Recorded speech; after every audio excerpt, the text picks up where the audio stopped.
agradeciéndoles, como siempre decimos, siempre lo hacemos en la parte final, hoy vamos a aprovechar de hacerlo al comienzo, agradeciendo primero a nuestros apóstoles, los pastores, el pastor Osvaldo y la pastora Liliana Sica, que nos permiten hacer este programa desde aquí, desde los estudios de Águila Visión, y también obviamente contando con el apoyo del Señor que desde aquí, desde ya nos permite hacer este programa que creemos que es de bendición. Hola, ¿qué tal? Buenas tardes. Soy el doctor Rodolfo Nieto Moreno. Contento de volver con la familia del derecho después de un año sin estar al aire. Tengo algunos problemas de salud, pero bueno, justo un año y ya estamos nuevamente al aire. Tenemos muchos temas como para compartir con ustedes. Vamos a empezar con algunos temas. Como siempre, los teléfonos de contacto son... Los vamos a repetir, que es Sí. 11 3402 6641, 11 3402 6641 y 11 5633 7347, 11 5633 7347 para que se puedan comunicar y poder concertar la cita en nuestro estudio donde los podemos atender. Le vamos a decir que la dirección es Avenida Alvear 358 o 2760, primer piso en Benavides. Atendemos de lunes a viernes a partir de las 19:30 a 21, previa confirmación de entrevista que tengamos con el consultante en este caso. Es importante saber que aquella persona que nos quiera hacer la consulta previamente para poder visitar nuestro estudio nos tiene que llamar, dejarnos en todo caso, y se utiliza a través del WhatsApp.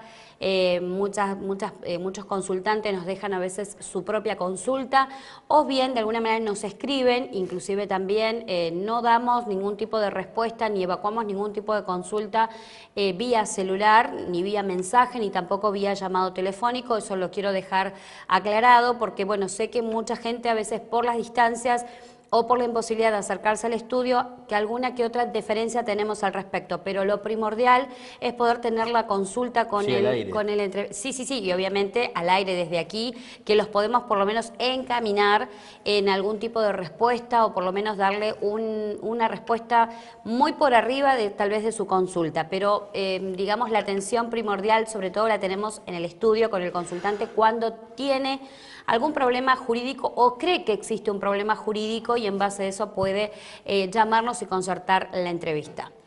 Bueno, vamos a empezar con el primer tema que trajimos para compartir con ustedes. Mucha gente nos pregunta respecto de casos de violencia familiar cuando el padre es denunciado por violencia familiar y bueno, jurídicamente va al juzgado de familia y pide que quiere tener contacto con sus hijos. Lo primero que responden es recurra por la vía que corresponda, que eso quiere decir que inicie un expediente de régimen de visitas en forma paralela al expediente de violencia familiar. En el fallo que nosotros estamos comentando, el padre inició un pedido de revinculación con su hijo, pidió un pedido de revinculación con su hijo y la justicia falló en contra del pedido de revinculación considerando los antecedentes de violencia familiar. Esta decisión genera un antecedente, ya que siempre se puso por encima de todo el interés superior de lo que es la revinculación familiar, más allá de los intereses del niño. Hoy la justicia toma por encima de esto el interés superior del niño y es un fallo que siente un precedente importante. Nosotros siempre decimos que es importante que se escuche al menor, más cuando tienen arriba de 8 años, se lo cita, se lo escucha, se lo tiene en cuenta, pero la opinión del chico no era vinculante. Hoy la justicia en este fallo tomó la decisión, el interés superior del niño por encima de la necesidad de revincular con el padre, porque consideraba que era violento por los antecedentes de violencia familiar y eso fue, para mí parece un fallo importante, porque hay muchas madres que dicen, no, yo no quiero que se junte con el padre porque el padre es violento, que el padre haga un tratamiento, que el padre haga terapia, muchas veces los mandamos a que hagan terapia, que acrediten el expediente en debida forma el tratamiento y una vez que realmente se notan cambios, recién ahí empezar a hacer, o eventualmente una revinculación, pero con un asistente social, cosa de tener un control, porque realmente las madres muchas veces temen por la integridad física de sus hijos. Recordemos, perdón, y le voy a hacer un paréntesis aquí al doctor, que el tema del régimen de visitas o cuando se solicita en este caso una revinculación, sobre todo en los casos de violencia familiar, donde tal vez la mujer en este caso, que es casi en el 90% de los casos de problemas de violencia doméstica, las mujeres son las víctimas y las que están afectadas por este gran flagelo. Entonces la justicia entiende que cuando el violento también agredió a los hijos y también lo hizo respecto de la víctima, en este caso si hablamos de la mujer, es importante también que el juzgado puede incluso ordenar que esas visitas de alguna manera se interrumpan frente a una separación. Esto se entiende que al haber un hecho de violencia, la mujer tiene la obligación de sentirse segura y radicar la denuncia pertinente. Esto nosotros lo vemos muy a menudo en el estudio. Y lamentablemente a veces existe esto también en los ambientes de familias cristianas. Esto también nos llamó mucho la atención. Por eso queremos siempre, cuando nos referimos al tema de la violencia familiar, sepa que no es un tema que escapa a las familias por ser familias tal vez que no asisten a una iglesia y que eso tal vez pueda ser el común de ese vivir diario de esa familia. También lo hemos notado que en el ámbito de familias cristianas, como nosotros llamamos, también existe la problemática de la violencia familiar. Entonces, lo que el doctor refería respecto de la revinculación se da sobre todo cuando la misma justicia considera que los chicos también están siendo víctimas de violencia familiar y ordena medidas cautelares tales como lo que es la privación del contacto que tenga con los chicos, como la restricción de acercamiento, como lo que vulgarmente hoy todo el mundo conoce y llama que es la perimetral, cuando se establece ese impedimento de poder acercarse unos de otros. En esto también siempre somos muy puntillosos y hacemos mucho hincapié a nuestros clientes y a aquellos que sabemos que son víctimas de violencia cuando obtienen una medida de restricción de acercamiento o una medida perimetral, es importante también saber que ese impedimento, ahora refiriéndome no específicamente a lo que el doctor decía respecto de la revinculación de los chicos, que voy a volver a retomar el tema, pero sí les quiero dejar en claro que ese impedimento que ordena la justicia del acercamiento es mutuo. Siempre hacemos hincapié porque normalmente se comete el error de decir, bueno, me citó a tal lugar, voy a ir a asistir porque tuve que arreglar cuestiones de los chicos o cuestiones de entrega de bienes personales o de trabajo del supuesto agresor. Entonces es importante saber que ese impedimento de tener contacto entre víctima y supuesto agresor tiene que ser, digamos, de impedimento mutuo. Ni ella debe acercarse ni tampoco él lo tiene que hacer. Y en el caso de que cualquiera de las partes infrinja esa cuestión o esa normativa que fue impuesta por el juzgado, bueno, son pasibles de lo que llamamos desobediencia a la orden judicial. Esto es simple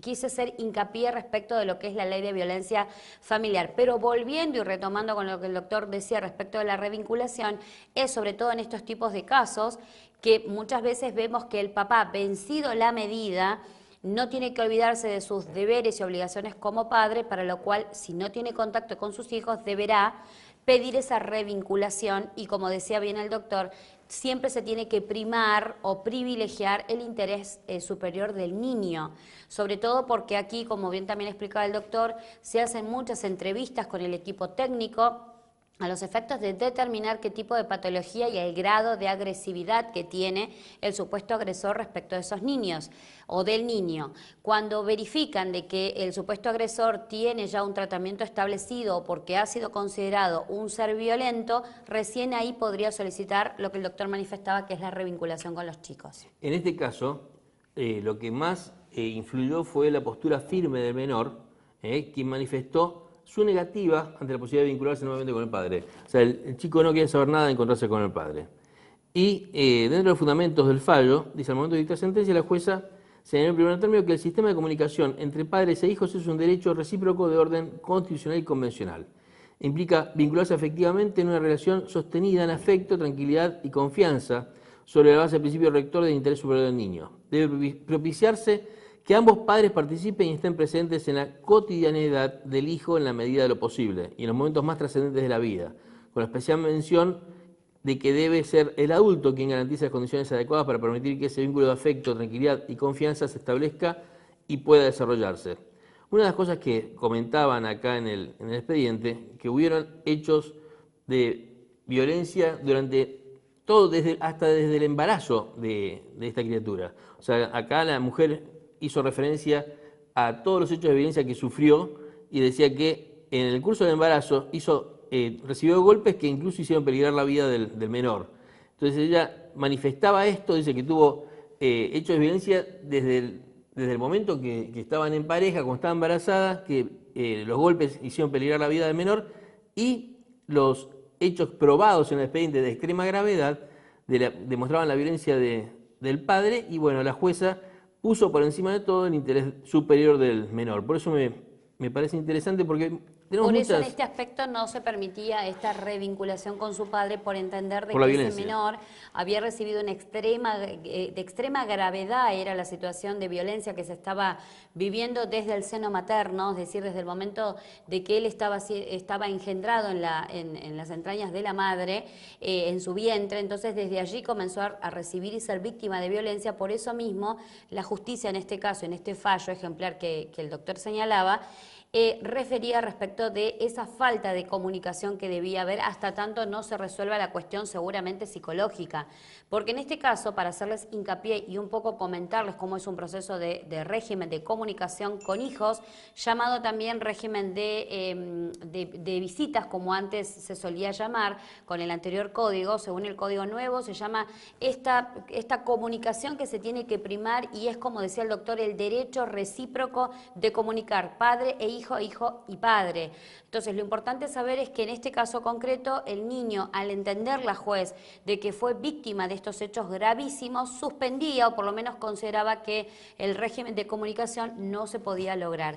Nada quita, perdón, de que a veces es importante señalar que si se hacen los tratamientos psicológicos acordes a esa patología, se pueda lograr la revinculación. Y en eso el doctor decía respecto de la intervención de los asistentes sociales, sobre todo cuando se da un régimen de visitas asistido, que es lo que Justamente llamamos. acá en el fallo también hace referencia a la jueza respecto de que, más allá de que el padre no pudo acreditar el hecho de que por qué sería beneficioso para el chico retomar contacto con él, tampoco, dice, mucho menos ha acreditado haber realizado algún tipo de trabajo personal o terapéutico para modificar su conducta violenta, que es lo que nosotros decíamos, que haya hecho algún tratamiento psicológico, que es lo que nosotros siempre recomendamos cuando viene a lo mejor el padre que es violento, que vaya automáticamente a terapia y que aportar al expediente los datos de la psicóloga, y eventualmente que periódicamente vaya haciendo un informe, cosa de demostrar que hay buena voluntad de esta parte a los efectos de poder retomar el vínculo con el menor.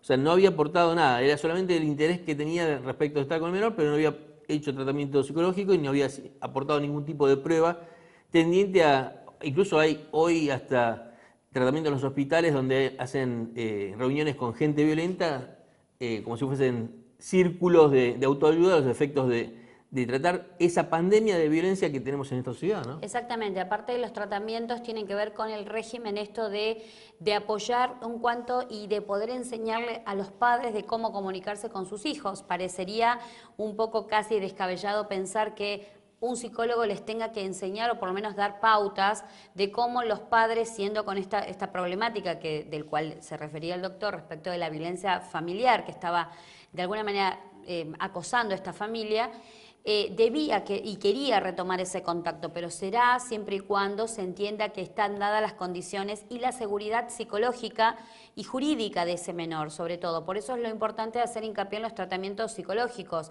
Estos tratamientos tienden justamente a poder fortalecer, esa es la palabra, el vínculo que tal vez se perdió o que tal vez se cortó entre ese menor y su papá. Entonces se trata de fortalecer siempre y cuando, vuelvo a repetir, estén dadas las condiciones desde el punto de vista psicológico. En este aspecto los psicólogos trabajan la problemática desde el punto de vista de la parte obviamente de la psiquis de esa persona para tratar de desentrañar la patología que tiene y a partir de allí poder abordar la problemática con herramientas claramente psicológicas y de ser necesarias psiquiátricas. Por eso es lo importante de ver que cada caso es de manera muy particular. Siempre tenemos nosotros por norma comentarle a los clientes, porque la gente a veces en comentario dice, bueno, no, yo tuve un caso de tal naturaleza y se resolvió de tal forma, o no, lo llevaron o hicieron un solo tratamiento psicológico y ya la revinculación se logró. O sea, siempre hay que tener en cuenta cada caso en particular, sobre todo para ver de que si esa violencia familiar además no desencadenó en una causa Pero penal es que además también. puede ser porque hasta este momento se consideraba que era muy importante retomar el vínculo paterno-filial. Justamente por eso es que se habla que este fallo es un fallo que sienta precedente, porque es muy importante el hecho de que se tome por encima de retomar el vínculo paterno-filial, el tema de la importancia del interés superior del niño. Exacto. Han tomado en cuenta para dictar este fallo fallos de la Corte Interamericana de Derechos Humanos. Entonces, es muy importante tener en cuenta la postura del menor. Exacto. Eso es importante Muy también importante. hacerle saber a nuestros televidentes que lo que es en cuanto a la opinión y, si se quiere, la decisión del menor cuando dice yo no quiero ver a mi papá, hay que desentrañar el motivo por el cual no se quiere ver, porque antes teníamos por norma, sobre todo por criterio que ya nos venían emanados de parte de tribunales, de que cuando el chico no quería ir debía ir igual con su papá porque ese vínculo no se tiene que perder. Hoy por hoy se trata de verificar por qué motivo ese menor no quiere ir, tal vez por algún hecho de violencia que ha presenciado en el régimen de visitas, o tal vez porque hasta podemos decir y a veces abordar la problemática de los abusos de menores, también en el marco de, de los regímenes de visita. Entonces hay que desentrañar concretamente por qué ese menor no quiere ir, si simplemente es un capricho, por decirlo de alguna manera, o si verdaderamente hay una causa que lo justifique, y eso va, como dice el doctor, en el interés superior del menor. Todo régimen de comunicación con hijos debe primar previamente eso, es decir, el interés del menor, y luego verificar las otras cuestiones. De que el papá tiene derechos, sí, claro que hay un derecho de comunicación que no se puede cortar, salvo que la justicia determine que hay hechos graves, como en este caso, donde el cual el papá solamente quedó en este pedido como una intención de querer retomar el contacto, pero nunca demostró si verdaderamente hizo algún tratamiento psicológico, psiquiátrico, no aportó, como también dice ahí la causa, al expediente los elementos que le permitiera a su señoría por lo menos pensar de que él está tratando la patología de la violencia, y por ende tratar de ver si esta persona se puede sanar en ese aspecto, que eso obviamente los psicólogos lo van a determinar en el marco de una causa judicial. Cuando eso no se puede determinar y para la justicia no le da garantías de que ese trato paterno-filial se pueda lograr de manera favorable, va a ser lo que hizo en este caso, que fue desestimar el pedido hecho por el padre. Bueno, vamos a una pequeña Así es, pausa. vamos entonces a una breve pausa. Recuerden que estamos haciendo el programa de EJC de Abogados, en el programa de la Familia y el Derecho. Somos de Estudio Jurídico de Avenida Alvear, 358 o 2760, primer piso en Benavides. Bueno, vamos entonces a una breve pausa y ya volvemos con más La Familia y el Derecho. Por primera vez en su historia, Argentina está en proceso de certificar la eliminación del paludismo. Para poder alcanzar este objetivo, es necesario el aporte de cada uno de nosotros. Tengamos en cuenta que todos los años se presentan casos importados de paludismo, también conocido como malaria. Ahora nuestro principal objetivo es que solo sean casos aislados y no tengamos circulación local. Para ello es esencial la sospecha, el diagnóstico precoz, el tratamiento oportuno y la notificación del caso para poder implementar las acciones pertinentes. ¿Cuándo sospechar paludismo? Cuando una persona presente fiebre sin etiología definida y cuente con alguno de los siguientes antecedentes epidemiológicos: que haya viajado a una zona con transmisión activa de paludismo en los últimos 3 años. Tengamos en cuenta que salvo Chile, Argentina, Paraguay y Uruguay, el resto de América del Sur tiene circulación de paludismo, al igual que América Central, México y una extensa zona de África y Asia. Que haya padecido la enfermedad en los últimos 5 años. Que resida o haya viajado a zona receptiva de Argentina, provincias exendémicas donde hay presencia del vector, en las que se hayan presentado casos de paludismo en el último mes. Que presente anemia, hepatomegalia y o esplenomegalia de causa desconocida. Que haya recibido donaciones de sangre o trasplantes y que presente fiebre sin etiología conocida durante los 3 meses posteriores. El diagnóstico se confirma mediante el análisis de la gota gruesa y el extendido fino o frotis. El tratamiento adecuado y oportuno. Es importante iniciarlo con rapidez, ya que hay casos de paludismo que pueden tener muy mala evolución si no se tratan a tiempo. Recordá que el tratamiento es diferente dependiendo de la especie de parásito. Si el cuadro es muy grave, siempre se iniciará tratamiento endovenoso o intramuscular con artesunato y luego se completará por vía oral. No administrar primaquina en embarazadas, niños menores de 6 meses, mujeres que amamantan a niños menores de 6 meses, Si no recordás el esquema terapéutico específico para tu paciente, podés encontrarlo de manera detallada en www.argentina.gov.ar/salud/epidemiología. Recordemos que el paludismo es un evento de notificación obligatoria. Se debe notificar en forma nominal dentro de las 24 horas de producida la detección de un caso sospechoso para que se realice la correcta vigilancia epidemiológica y, de ser necesario, se implementen las acciones de control del vector involucrado en la transmisión de la enfermedad. La notificación del caso sospechoso habilita la posibilidad de disponer del kit de tratamiento en el nivel local. Si no tenés usuario SNVS 2.0, comunícate con el referente provincial de vigilancia epidemiológica. Por una Argentina libre de paludismo. Secretaría de Gobierno de Salud, Ministerio de Salud y Desarrollo Social de la Nación. Bueno, continuamos con el programa de Familia del Derecho. Otro fallo que también quería compartir con ustedes, me parece interesante respecto de la privación de patria potestad en este caso. Acá estamos hablando de un padre abandónico, ¿no? Un padre que no pasa cuota alimentaria, no tiene contacto con el menor, se desentiende por completo del menor, pero para la justicia, si uno no decreta judicialmente esa privación de patria potestad, si la madre decide irse a Uruguay, necesita sí o sí la autorización del padre. Si tiene que viajar por el interior del país, hoy las compañías de micros piden la autorización paterna y materna, hasta la fotocopia del DNI están pidiendo. Hay casos en los que las madres ni siquiera tienen contacto con el padre, no saben ni siquiera dónde vive. Padres que desaparecieron por completo, que nunca se ocuparon de los chicos, que no pasan la cuota, que no responden como debería ser. Que a veces un padrastro es el que se está haciendo cargo de las obligaciones como si fuese el padre de sangre, ¿no?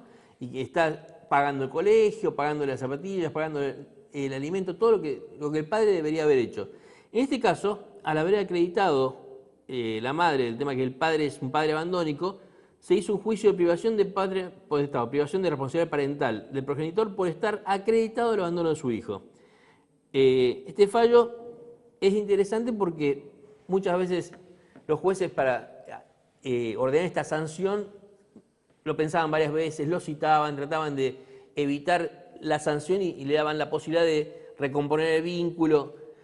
Acá se acreditó por testigos, evidentemente, por pruebas aportadas al expediente y acá la Cámara manifestó: procede la privación de la responsabilidad parental del progenitor por estar acreditada la causal de abandono del hijo. Corresponde confirmar la sentencia que dispuso la privación de responsabilidad parental del progenitor respecto de su hijo menor de edad, disponiendo que la titularidad y el ejercicio de aquella sea desempeñada exclusivamente por su madre, pues se tuvo por acreditada la causal de abandono por parte del padre demandado. Se confirma la privación de la responsabilidad parental del progenitor demandado toda vez que se juzga operado el corte total de vínculos entre padre e hijo. Aquel no abona suma alguna de cuota alimentaria, a lo que se suman los hechos de violencia denunciados por la madre del niño, actora en estos actuados. Toda vez que no se advierte que la privación de la responsabilidad parental dictada violenta el interés superior del niño y considerando que el hecho no importa la total desvinculación respecto a su hijo, pues podrá seguir viéndolo o empezar a hacerlo en caso de así desearlo, se juzga que es acorde confirmar el pronunciamiento atacado en lo que hace a la privación de la responsabilidad parental respecto del aquí demandado.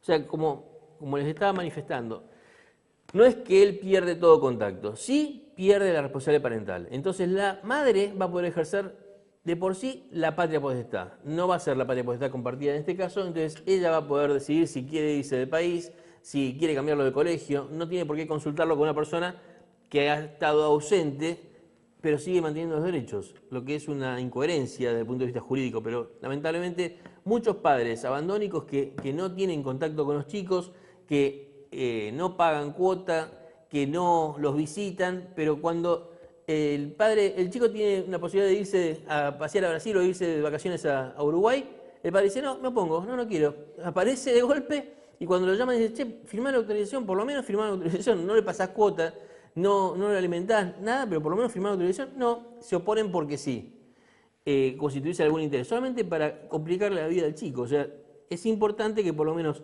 este fallo le permite a la madre disponer de su hijo como como guste, sin necesidad de tener que buscar al padre que nunca se ocupó de su hijo y que a veces entorpece todavía alguna oportunidad que puede haber surgido, ¿no? O realmente que ejerza libremente los derechos que ella tiene respecto de su hijo, ya que se está ocupando ella sola, porque el padre no aporta, es un padre abandónico, ¿no? Sí, tengamos en cuenta y vamos a definir algunos conceptos porque el doctor habló de muchos, como por ejemplo la responsabilidad parental. Es importante saber que por lo que nos dice nuestro articulado en el artículo 638 al 704 de nuestro Código Civil argentino, modificado hace muy poco tiempo, consagra lo que se entiende como responsabilidad parental. ¿Y a qué refiere cuando el doctor hace comentario de este fallo? Porque habló de conceptos tales como patria potestad, como tenencia, como inclusive responsabilidad parental compartida. Lo que es importante saber es que la responsabilidad parental es este conjunto de derechos y obligaciones que tienen los padres respecto a sus hijos menores de edad. ¿Qué hace y a qué alude? Bueno, al cuidado, en primer lugar, luego fijar residencia, a entender cuando hay problemas de salud respecto del menor, también ocuparse en cuanto a esto, y también la ley consagra que son aquel conjunto de derechos y deberes que tienen los padres respecto de la persona y los bienes de los hijos, en este caso hijos menores. Esto hace a la protección, desarrollo y formación integral, mientras que el menor de edad sea menor de edad y no sea emancipado, porque la ley además consagra algunos casos de emancipación legal, como el caso del matrimonio, como en el caso directamente, que en el caso, bueno, el matrimonio, aquel menor de edad que contrae matrimonio y lo tiene que hacer bajo autorización de sus padres, o bien bajo dispensa judicial. Dispensa judicial justamente tiene la clara, digamos, la situación de suplir esa voluntad que no ha sido otorgada por los padres, en este caso por su señoría, un juez, que en este caso es un juez de familia. Pero volviendo y recapitulando el tema de la responsabilidad parental, como decía el doctor, que él mencionaba estas cuestiones, se refiere a esto, a este conjunto de derechos y obligaciones que tienen los padres respecto de la persona y los bienes de estos hijos menores de edad siempre que no sean emancipados. Y esto, como recién acabo de referir, atañe a cuestiones como al cuidado, fijación de residencia, responder respecto de los bienes de los menores, responsabilizarse también por hechos de los menores. Esto es todo lo que atañe.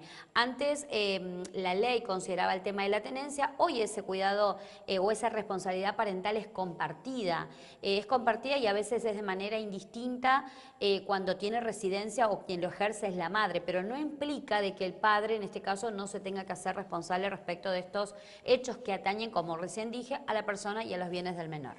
Acá en el fallo específicamente manifiestan lo que venía diciendo yo, que hay coincidencia en la doctrina y jurisprudencia de que la privación de la responsabilidad parental es un recurso extremo y que solo opera para casos muy graves. Claro. O sea, justamente por eso estamos manifestando que es un fallo novedoso. Exacto. Porque no... En este fallo concretamente, si bien, bueno, al doctor, digamos, leer específicamente todo el desarrollo, en este caso del fallo, lo que es importante saber es que él está justamente leyendo los términos legales y jurídicos, fallo, sobre sí. todo, el fallo en sí mismo, como nosotros decimos, o sea, la sentencia en sí misma.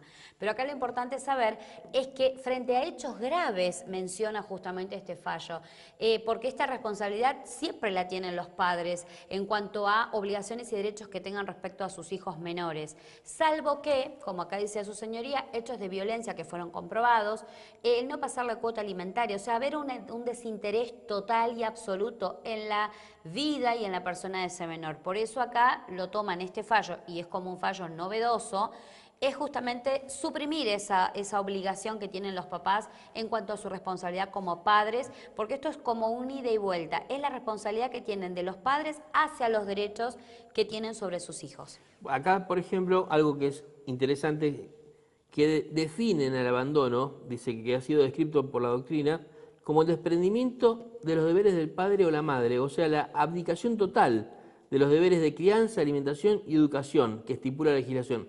Y en cambio no se configura con el simple incumplimiento o cumplimiento más o menos regular de los deberes. Claro. O sea, no es porque no me pagó la cuota durante un año, le voy a pedir la privación de patria potestad. Exacto. Estamos hablando de un abandono. Exacto, acá estamos hablando frente a hechos graves, porque en sí, digamos, sería una excepción a la regla, porque la regla es que la responsabilidad parental es, digamos, compartida. Esta patria potestad que mencionaba antes, se llamaba patria potestad, es compartida, de hecho se sigue sosteniendo lo mismo, solo que ahora se le ha quitado responsabilidad parental se llama ahora, antiguamente se llamaba patria potestad, pero al solo efecto de que no por cualquier simple incumplimiento, porque esto también a veces es otra de las consultas de nuestros clientes cuando nos preguntan y nos dicen, bueno, él no cumple más con la cuota de alimentos, ¿le puedo suprimir la patria potestad o le puedo quitar la patria potestad? Bueno, acá tenemos un fallo donde aclara que frente a hechos graves, recién la responsabilidad parental se suprime. Acá dice, requiere que el progenitor tenga una conducta altamente censurable que ponga en total desamparo al hijo. Exacto, abandono, un desinterés total, pero hablamos de un desinterés absoluto, de un padre abandónico, como vulgarmente se llama, pero técnicamente y hasta jurídicamente se puede emplear ese término. Entonces, frente a un padre que ha dejado en una extrema inseguridad, un desinterés absoluto, frente a ese hecho grave y extremo es donde la justicia puede ordenar suprimir y quitar esa patria potestad o llamado responsabilidad parental. Y además tiene que ser probado que esta declinación de los deberes o derechos del padre tiene que ser injustificada, maliciosa e intencional. Claro, con intención clara de no seguir, o mejor dicho, de seguir abandonando a ese hijo y haber ese desinterés, como hablábamos, absoluto. Entonces tiene que ser clara, la intención clara y maliciosa del padre de abandonar adrede a su hijo y no interesarse más en los derechos y obligaciones. Por eso en este caso, este fallo considera recién, como vuelvo a repetir, como caso y hecho extremo. Yo sé que esto es como darle información a nuestros televidentes en este caso y decir, ah, bueno, no cumple con la cuota, entonces vamos a quitarle la patria potestad.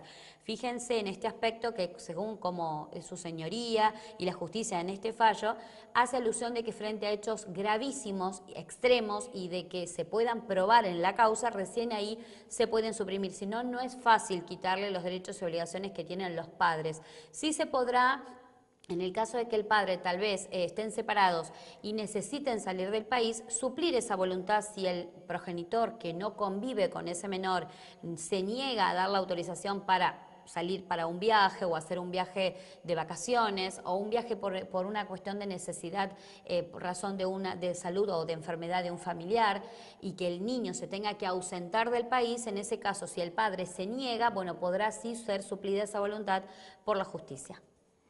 Bien. ¿Algo más para comentar? Respecto a este fallo, no. Perfecto. Recordemos siempre, como estamos diciendo, estamos comentándoles casos donde son novedosos, porque distinto sería hoy, tampoco pretendemos obviamente dar una clase de derecho, sino además traerles casos novedosos, donde de alguna manera consideramos que se aplica la ley argentina, cómo se aplica, qué es lo que la regla nos determina y cuál es la excepción. Los dos casos que estamos trabajando con ustedes de allí como televidentes y que les estamos comentando son excepciones a la regla, porque la regla es la que nosotros ya manifestamos al hablar un poco de lo que nuestra ley argentina establece en materia. Para recapitular un poco, en el bloque anterior hablamos un poco de todo lo que atañe al interés superior del menor, cuando ese vínculo con el menor puede volver a retomar, cuando ha habido hechos de violencia o hechos de gravedad, donde la justicia en ese caso impidió el contacto con el hijo menor, y en este concretamente lo que estamos hablando como otra excepción a la regla principal es justamente teniendo en cuenta de cuando se priva la responsabilidad parental, que lo tiene que haber hechos y causas graves y además demostrados en el expediente judicial. Otro fallo, en este caso dándole razón al padre, porque eso parece como que estamos tirándole Estamos todo, inclinando claro, la balanza para un lado. Para equiparar un poco, este fallo dice, se sanciona a una progenitora a abonar 80.000 pesos por obstruir sistemáticamente el vínculo del hijo a su cuidado con el padre no conviviente. Bien. O sea, este es un fallo de lo que nosotros en otros programas hemos hablado respecto de lo que es el impedimento de contacto o el síndrome de alienación parental. O sea, cuando se busca por todos los medios eliminar de raíz todo vínculo con la familia de origen. O sea, trata de que no se acuerde, hasta eliminan en la casa las fotos del padre, las fotos de la familia del padre, lo aíslan al chico, no tenga contacto con la abuela, con la tía, y de esa forma al chico lo van haciendo de su bando, lo están aislando y entonces tratan de que el chico no quiera saber nada con el padre. En el fallo manifiestan, dice que la progenitora venía incumpliendo sistemáticamente diferentes órdenes judiciales a lo largo del proceso dirigidas a garantizar el vínculo de su hijo con el progenitor no conviviente. Esta conducta obstructiva provocó un profundo quiebre en la relación paterno-filial.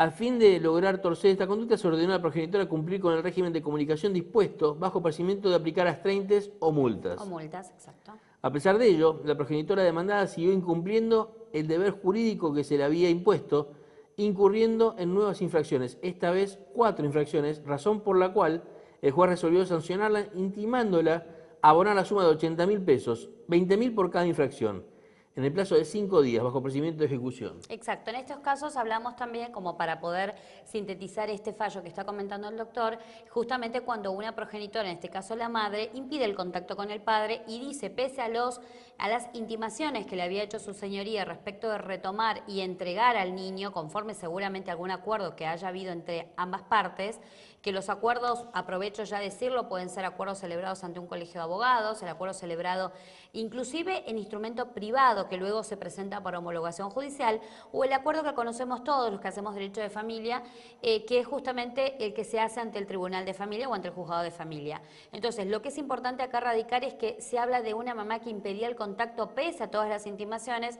El juzgado intima y lo hace bajo percibimiento de establecer estas multas, que son estas astreintes que habla el doctor, que son simples multas económicas, donde por cada intimación que no haya sido cumplida, 20.000 pesos, con lo cual aquí ya se debía 80.000 pesos en concepto de multa por haber infringido 4 veces las intimaciones judiciales. Por eso es importante y a tener mucho cuidado cuando se hacen estos tipos de acuerdos y se incumplen.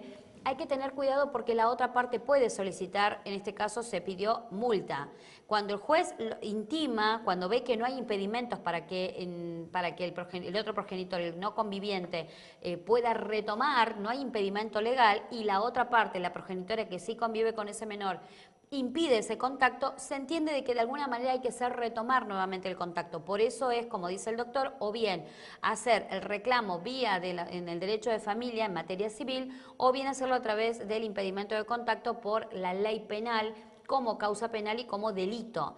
Pero en una cosa u otra, en este caso como fallo también ejemplar, y ya quedando también pocos minutos ya para el programa de hoy, vamos a ir a la última pausa, es simplemente condenar a esta progenitora por estos 80.000 pesos por impedir el contacto con el progenitor no conviviente. Nosotros tenemos un caso en Bécar, que están justamente, nosotros tenemos un caso en el que se estableció esto, fijaron una nueva fecha de audiencia y en caso de incumplimiento de la audiencia donde tiene que acompañar, la madre tiene que llevar al menor a los efectos de que se retome el vínculo con el padre, puso que en caso de incumplimiento se le fijarán astreintes. Exacto. O sea, nosotros explicamos el fallo como tal, el doctor lo leía, pero también casos reales y particulares donde también participamos como abogados. Bueno, vamos entonces a la última pausa y ya volvemos con más La Familia del Derecho. Si sos vecino de Tigre, aprovecha los beneficios que la tarjeta Soy Tigre sigue sumando para vos. Ahora, de lunes a jueves, tenés un 15% de descuento con todos los medios de pago en las sucursales de los supermercados Jumbo Nordelta y Novo Pacheco y la sucursal Pacheco de los supermercados BEA. Consulta todas las sucursales en soy.tigre.gov.ar y si todavía no tenés tu tarjeta, podés solicitarla de forma gratuita online o acercándote a la delegación de tu barrio y luego podrás recibirla en tu domicilio. El futuro está en todos. Tigre, municipio.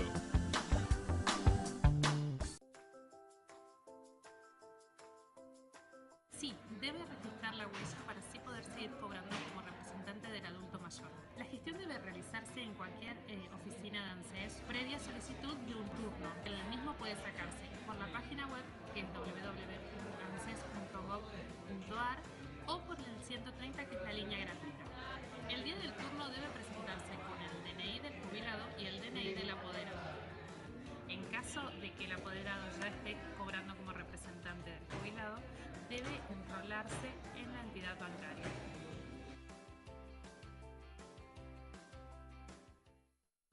Los mosquitos que transmiten dengue, zika y chikungunya se crían en recipientes que juntan agua. Por eso, para cuidarnos, es importante que tapes, des vuelta o elimines todos esos recipientes de tu casa y que mantengas las canaletas y los desagües limpios. Además, si tenés mascota, acordate de cambiar el agua todos los días. Más información en argentina.gov.ar/salud o llamando al 0800-222-0651. Ministerio de Salud y Desarrollo Social. Presidencia de la Nación. Si tenés fiebre, dolor de cabeza, dolor muscular o de articulaciones, náuseas, vómitos o sarpullido, pueden ser síntomas de dengue, zika o chikungunya. No te automediques y consulta en el centro de salud más cercano. Más información en argentina.gov.ar/salud o llamando al 0800 222 0651. Ministerio de Salud y Desarrollo Social. Presidencia de la Nación. Bueno, muy bien, volvemos con el programa de la Familia del Derecho en este último bloque. Nos consulta en este caso María de las Tunas, nos dice, ¿cuál es la finalidad de la responsabilidad parental? O sea, ¿cuál es el objetivo o el objeto al cual apunta esto que estamos llamando, lo que antiguamente llamamos patria potestad? María, concretamente el objetivo o el objeto, la finalidad de lo que es la responsabilidad parental es proteger a los menores y garantizar su derecho y la formación integral. Ese es el objetivo principal. Si los progenitores viven juntos, ¿quién ejerce la patria potestad? O mejor dicho, la responsabilidad parental, los dos. Los dos lo ejercen. La ley supone que si uno de los padres toma una decisión, el otro debe estar de acuerdo. Si los padres o los progenitores se divorcian y ya no conviven, ¿quién la ejerce? En ese caso la ejercen igualmente los dos, ¿sí? Salvo que, bueno, acá considera que la ley supone que si uno de los padres toma una decisión, como bien dijimos, el otro tiene que estar de acuerdo. Sin embargo, si por decisión de los progenitores o del juez y siempre respetando este interés superior del menor que el doctor decía, puede pesar que la responsabilidad parental quede a cargo de uno de ellos, de uno solo de los progenitores. Pero esto lo digo específicamente en el caso concreto, cuando no se dé esa conformidad entre ambos padres o entre ambos progenitores, y en ese caso, si uno de ellos, o por decisión de ambas partes, o por decisión judicial, y siempre respetando el interés superior del menor, puede quedar que esta responsabilidad parental la ejerza uno de ellos. ¿Qué pasa si uno de los progenitores muere? ¿Quién es el que ejerce la responsabilidad parental? Lo ejerce el otro. ¿Qué pasa si el hijo es extramatrimonial? ¿Cómo se ejerce esa responsabilidad parental? Bueno, en ese caso de que el hijo extramatrimonial tenga vínculo, con un solo progenitor la ejerce ese progenitor. Si tiene vínculos con los dos progenitores, la ejerce quien lo reconoció. El interés del hijo, los progenitores pueden de común acuerdo por decisión del juez establecer que esta responsabilidad parental sea respecto de los dos. Sé que el tema por responsabilidad parental da para explicar inclusive un programa, porque no se agota solo en lo que les estamos conversando respecto a este fallo concreto y además también tratando de explayarnos un poco de lo que es responsabilidad parental, pero bueno, sobre todo los tips, digamos, importantes que tiene la responsabilidad parental es que quién la ejerce y qué es dentro del ámbito familiar. Un poco explicando o dándole la respuesta a María, en este caso, que desde ya agradecemos su consulta, es explicar que esta responsabilidad es esa cantidad de obligaciones y derechos que tienen los progenitores sobre la vida, sobre la integración física, sobre el desarrollo del menor, siempre lo que tienda a no solamente ubicar y controlar la vida de los menores, sino también la de los bienes. Esto es concretamente lo que es la responsabilidad parental. Dos cosas. Sí. Una, al muchacho que me mandó un mensaje de audio, es largo mensaje, no alcancé a escuchar todo en el corte. Mándame corto un mensaje de texto si querés con cuál es la consulta. El que tiene problemas, un régimen de visitas en Lomas de Zamora, en los Juegos de Azara. Me refiero específicamente, no escuché en el audio si me dabas tu nombre, pero mandame un mensaje con tu nombre, nosotros te respondemos. Pero por lo que veo, vos tenés regímenes de visitas provisorios, me decís que estás cumpliendo la cuota de alimentos como podés porque estás haciendo changas. Son dos cosas independientes, el hecho de tener una cuota alimentaria o el régimen de visitas. Vos podrías tener régimen de visitas independientemente de eso, porque no se compensa una cosa con la otra. Vos no pagás para ver a los chicos, es tu obligación pagar la cuota alimentaria, pero también es tu derecho tener régimen de visitas. Así que si vos estás sin trabajo en este momento, no es una causal para que te impidan el contacto con tu hijo. Vos deberías tener un régimen y pelear el régimen para tratar de recuperar el tiempo perdido con tu hijo, tratar de tener un régimen como corresponde, porque es tanto un derecho tuyo como un derecho de tu hijo tener contacto con ambos padres. Por otro lado, para terminar, quería comentar un fallo que también, no es un fallo, es un proyecto de una iniciativa del Ministerio de Seguridad de la Nación que me parece interesante, una forma más de presionar a los padres deudores de alimentos. Dice, los padres deudores de alimentos no podrán ingresar a los estadios. Eso, para muchos padres puede ser Problema. Y un problema, porque muchos van a lo mejor todo el fin de semana a los estadios, pero no pasan la cuota, no le compran zapatillas a los chicos, todas las cosas que los útiles de los chicos para el colegio, y siguen sin cumplir como corresponde. Entonces, recordemos que, perdón, respecto del registro de deudores alimentarios morosos, que es ese registro donde se puede inscribir a los padres que están incumpliendo con la cuota de alimentos, y hace muy poquito se sancionó o se falló, mejor dicho, a favor de una madre que había reclamado alimentos, y en este caso la abogada, sobre todo de la justicia cordobesa, había logrado impedir que el padre salga de fuera del país. En este caso se iba a Miami, si es que mal no recuerdo el lugar a donde iba, de los Estados Unidos, y se le impidió que pueda viajar justamente, apenas estaba la salida ya de subir al avión, por decirlo de alguna manera, hasta que ella, la doctora, había llevado el oficio a Migraciones, y de alguna manera impidió a que este progenitor, que no estaba pasando cuota, subiera al avión, y de esa manera, bueno, tenía previamente que cumplir. Esto es lo que la doctora contaba como experiencia, porque ha sido un caso que también fue muy resonante en la justicia cordobesa, y que ella había logrado ese impedimento a la salida del país.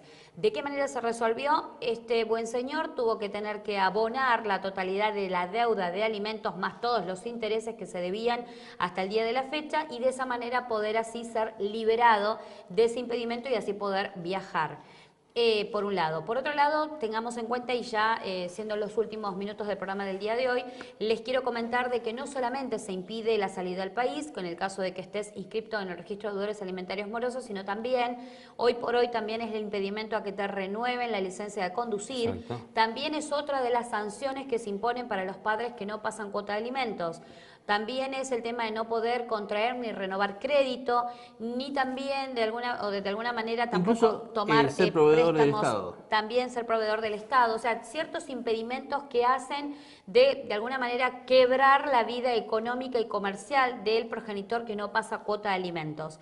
Para eso se inscribe en ese registro, y a través de ese registro se le informa a las distintas entidades la problemática que conlleva ese progenitor, y por ende, si tiene que hacer algún trámite, se le será negado culminar con el trámite hasta tanto él no se ponga al día con la cuota de alimentos. Bueno, en esta iniciativa que estamos comentando, van a incluir a los padres de deudores de alimentos junto con el derecho a admisión como los barras bravas, donde van a impedir el ingreso, y esta iniciativa también incluye a todos los que tienen antecedentes de violencia familiar y a los de abuso sexual.